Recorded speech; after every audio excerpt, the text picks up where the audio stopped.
भगवान शिव कहते हैं, आज इस कथा को आपने पूरा सुन लिया तो आपको समझ में आ जाएगा कि हमारे जीवन में हमेशा नई नई समस्याएं क्यों जन्म लेती रहती हैं और हमारा साथ क्यों नहीं छोड़ती हैं। चलिए कथा को शुरू करते हैं। एक नगर में तीन फकीर काफी प्रसिद्ध हो गए थे। सभी लोग उनको बहुत मानते थे और उनके ही पास जाया करते थे। वहीं पर एक चर्च था जिसमें एक पादरी था। पादरी ने जब उन तीन फकीरों के बारे में सुना तो उसे उन तीन फकीरों से ईर्ष्या हो गई, क्योंकि उनके कारण पादरी के चर्च में लोगों ने आना बंद कर दिया था। वह सोचने लगा कि ईसाइयत के अनुसार जो मनुष्य ईसाइयत की शिक्षा लेता है वही पादरी या संत बनने के लायक होता है। बिना किसी शिक्षा के ये लोग कैसे इतने प्रसिद्ध हो गए। उसके मन में उन तीन फकीरों से मिलने की इच्छा उत्पन्न हुई। वह तीनों फकीर झील के उस पार रहा करते थे। झील पार करने के लिए नाव की जरूरत थी, इसलिए पादरी ने नाव की व्यवस्था करी और उसमें बैठकर फकीरों से मिलने के लिए चला गया। जैसे ही वह वहां पहुंचा, उसने देखा तीनों फकीर पेड़ के नीचे बैठे हुए थे। उन्हें देखते ही उसने पूछा, क्या तुम ही वो तीन फकीर जो लोगों में प्रसिद्ध हो? यह सुनकर फकीर कहने लगे, अरे हम कहाँ प्रसिद्ध हैं, हमें तो लोगों ने यूं ही प्रसिद्ध बना दिया है। हम इसके लायक नहीं हैं। हम लोगों से हमेशा मना करते हैं, हमारे पास मत आया करो, लेकिन वे मानते ही नहीं हैं। यह सुनकर पादरी मन ही मन खुश हुआ। अरे ये तो साधारण से लोग हैं, मैं ऐसे ही इनसे डर रहा था। इनको तो मैं अभी सबक सिखा दूंगा। पादरी ने पूछा, तुम तीनों आखिर करते क्या हो? फकीरों ने कहा, कुछ नहीं, हम तो इस पेड़ के नीचे बैठकर ईश्वर की प्रार्थना करते हैं। पादरी ने कहा, तुम्हारी बाइबल किधर है? फकीरों ने कहा, हमारे पास कोई बाइबल नहीं है, हमें तो पढ़ना तक नहीं आता है। यह सुनकर पादरी का आत्मविश्वास बढ़ गया। अरे ये तो अनपढ़ लोग हैं, फिर भी लोगों को मूर्ख बना रखा है।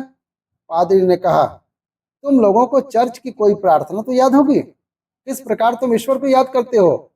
फकीरों ने अपना सर नीचे झुका लिया और लज्जाते हुए कहा, हमें कोई प्रार्थना नहीं आती।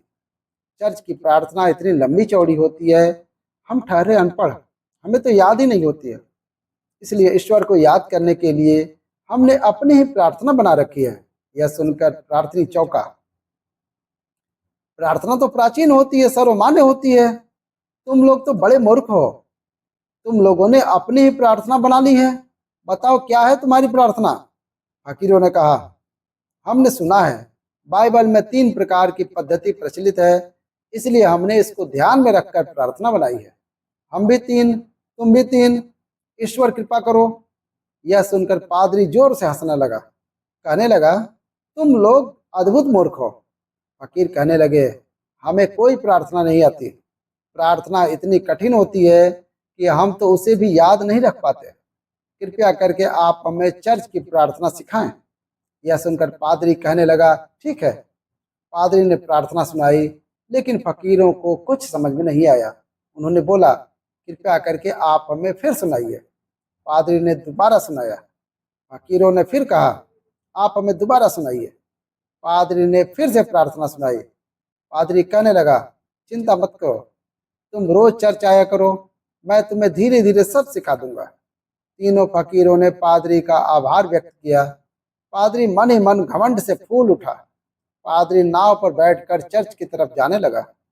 वह झील के बीचों बीच पहुंचता है तो क्या देखा है, वह तीनों फकीर भागते हुए उसके पास आ रहे हैं। पादरी देखकर आंखें उसकी फटी की फटी रह जाती है। तीनों फकीर झील में ऐसे चल रहे होते हैं जैसे वो जमीन पर चल रहे हैं।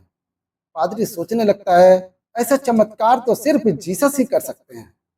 तीनों नाव के पास पहुंचते हैं और कहने लगते हैं, कृपा करके आप हमें वह प्रार्थना दोबारा बता दीजिए। हम तीनों में बहस हो गई है। ये कहता है कि प्रार्थना ऐसी थी, मैं कहता हूँ प्रार्थना ऐसी थी, और ये तीसरा कहता है नहीं, प्रार्थना तो ऐसी थी। अब हम तीनों प्रार्थना करें या प्रार्थना क्या थी इस पर वक्त बर्बाद करें, इसलिए कृपया करके जाते जाते हमें एक बार फिर वह प्रार्थना सुना दें। पादरी को अपनी गलती का एहसास हुआ। वह तुरंत ही तीनों के पांव पड़ गया। कहने लगा, मेरी प्रार्थना गलत है, आप तीनों की प्रार्थना सही है, मैं समझ गया हूँ। ईश्वर प्राप्ति के लिए हमें किसी पद्धति या नियम की जरूरत नहीं होती है, बस सिर्फ श्रद्धा की जरूरत होती है। ये मुझे आप तीनों ने दिखा दिया है। मैं समझता था कि मैंने बाइबल की विधिवत शिक्षा प्राप्त की है तो मैं सबसे बड़ा ज्ञानी हूँ, लेकिन अब मैं समझ चुका हूँ कि कुछ भी रट लेने से व्यक्ति ज्ञान प्राप्त नहीं कर सकता है।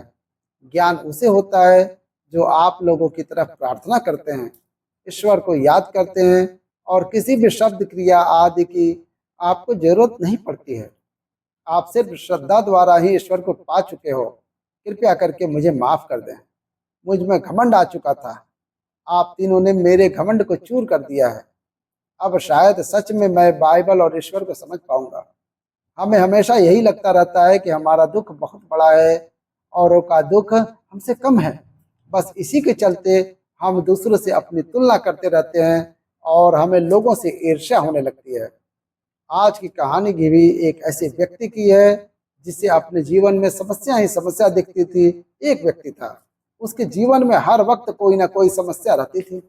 कभी कोई बीमार पड़ जाता था, कभी अपनी तनख्वाह को लेकर वह परेशान हो जाता था, कभी बॉस से उसका झगड़ा हो जाता था। हर समय कोई ना कोई उलझन उसके सामने आती ही रहती थी।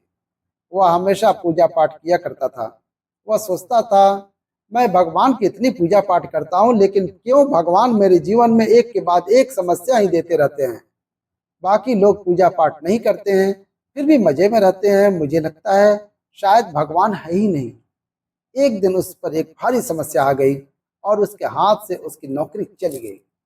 वह घर जाकर भगवान के सामने बैठ गया और उनके सामने हाथ जोड़कर कहने लगा, भगवान, मुझे आपसे बात करनी है। आप आज रात को मेरे सपने में आकर मुझे दर्शन दो। वह लगातार भगवान से यही बोलते जा रहा था। ऐसे बोलते बोलते उसे नींद आ गई और उसे एक सपना आया जिसमें भगवान ने उसे दर्शन दिए। भगवान को देखते ही वह लगातार बोलने लगा, भगवान, मैं पूजा पाठ करता हूँ, इतना आपको मानता हूँ, फिर भी मेरे जीवन में एक के बाद एक समस्या लगी ही रहती है। गलत काम करने वाले लोग मजे से अपनी जिंदगी गुजार रहे हैं और एक मैं सीधा साधा इंसान, मुझे क्यों आप कष्ट दे रहे हो। मैं इन समस्याओं से छुटकारा पाना चाहता हूँ। क्या आपको अपने भक्त पर तनिक भी दया नहीं है। भगवान बोले, नहीं वत्स, ऐसी बात नहीं है। मेरा प्रेम और दया तो हमेशा भक्तों के साथ है। व्यक्ति बोला, तो फिर भगवान मेरी समस्याओं को दूर करो। भगवान बोले, ठीक है। भगवान ने एक बरगद के पेड़ की तरफ इशारा करते हुए कहा, तुम अपनी सारी समस्याएं एक कागज पर लिख दो और उसे एक पोटली में रखकर बरगद के पेड़ पर बांध दो। व्यक्ति बोला, सचमुच? भगवान, आज ऐसा लग रहा है मुझे मेरे पूजा पाठ का फल मिल रहा है। भगवान बोले, रुको, पर इसके साथ मेरी एक शर्त भी है। तुम्हें उधर पोटली बांध कर आने के बाद उधर से एक दूसरी पोटली लेकर आनी होगी और उस पोटली में जो समस्या होगी वो तुम्हारे जीवन में आ जाएगी और जो तुमने समस्या लिखी है वो तुम्हारे जीवन से चली जाएगी। तुम किसी भी पोटली को खोल कर नहीं देख सकते। व्यक्ति ने कहा, ठीक है भगवान, मैं ऐसा ही करूंगा। व्यक्ति ने बहुत सारे कागजों पर अपनी समस्याएं लिखी और इकट्ठा करके एक पोटली में रख दिया। उसके बाद उस पोटली को बरगद के पेड़ पर बांध दिया। उस पेड़ पर और बहुत सारी पोटली टंगी हुई थी। उसने एक पोटली उठाई और सोचने लगा, कहीं इस पोटली में कोई बीमारी तो नहीं लिखी है। फिर उसने उस पोटली को छोड़ दिया और दूसरी पोटली उठा दी। फिर वह सोचने लगा, कहीं इसमें ऐसा ना लिखा हो कि परिवार में किसी की मौत हो जाएगी। यह सोचकर उसने वह पोटली भी छोड़ दी। तीसरी पोटली उठाई। फिर वह सोचने लगा, कहीं इसमें ऐसा तो नहीं लिखा कि मुझे मेरा घर बार धन दौलत सब छीन जाएगा। ऐसा सोचते हुए उसने कई पोटली उठाई और झुझलाकर वो पोटली बिना पोटली लिए रख दी। भगवान बोले, तुम पोटली लिए बिना वापस आ गए। वो बोला, मेरी समस्या क्या है वह तो मुझे पता है, लेकिन औरों ने उन पोटलियों में कौन कौन सी गंभीर समस्याएं लिखी हैं उनका तो मुझे तनिक भी नहीं पता। तो कैसे मैं उनमें से एक पोटली कोई भी चुन लूं। भगवान बोले, तुम तो अपनी समस्याओं को त्यागना चाहते थे। व्यक्ति ने हाथ जोड़ दिया और बोला, भगवान, मैं समझ चुका हूँ आप मुझे क्या समझाना चाहते हैं। दुनिया में सभी के पास समस्याएं हैं, लेकिन हमें अपनी समस्या ही बड़ी लगती है। मैं अपनी पोटली वापस लेकर आ जाता हूँ। भगवान बोले यही तो प्रकृति का नियम है। हर मनुष्य को अपनी खुद की समस्याओं से जूझना ही पड़ता है। समस्या है तो समाधान भी है। दोनों एक दूसरे के विपरीत होते हुए भी एक ही हैं। एक के बिना दूसरे का अस्तित्व नहीं है। इसलिए अपने जीवन की हर समस्या को शांति से सुलझाओ। कभी भी अपनी तुलना किसी और से ना करो। जिन लोगों को देखकर तुम्हें लगता है कि वह पाप करते हुए भी आनंद में हैं, असल में उस आनंद का उतना ही हिस्सा उन्हें दुख के रूप में प्राप्त होगा। यह नियम सब पर लागू है। तुरंत उस व्यक्ति का सपना टूट गया और वह उठकर बैठ गया। उसने भगवान की मूर्ति की तरफ देखा और हाथ जोड़कर कहने लगा, आपका बहुत बहुत आभार भगवान।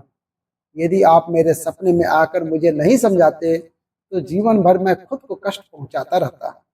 अब तो मेरी आस्था आप पर और बढ़ गई है। अब मैं हर समस्या का समाधान शांत चित्त होकर करूंगा, क्योंकि मैं जान गया हूँ यह प्रकृति का नियम है और इस नियम को कोई भी नहीं तोड़ सकता। इस कहानी से हमें यह शिक्षा मिलती है कि समस्या हमेशा रहेगी, इसलिए हमें उसका समाधान निकालने की आवश्यकता है। असल में सिर्फ समाधान ही हमारे हाथ की बात है। किसी से ईर्ष्या करने से या किसी को नीचा दिखाने से हम अपनी समस्याओं से कभी छुटकारा नहीं पा सकते। भगवान श्री कृष्ण ने भी कहा है, हमारा अधिकार सिर्फ कर्म पर है, फल पर नहीं है। उम्मीद है हमारे कथा का मतलब आपको समझ में आ गया होगा। तो हम अपनी समस्या से कम परेशान हैं, दूसरे की सुख देखकर ज़्यादा परेशान हैं। ऐसा ना करें आप। बाकी तो आप खुद समझदार हैं। वीडियो अच्छी लगी हो तो प्यारा सा लाइक करें और चैनल को सब्सक्राइब करके बेल आइकन दबा दें। इसी के साथ वीडियो का अंत करते हैं। हर हर महादेव।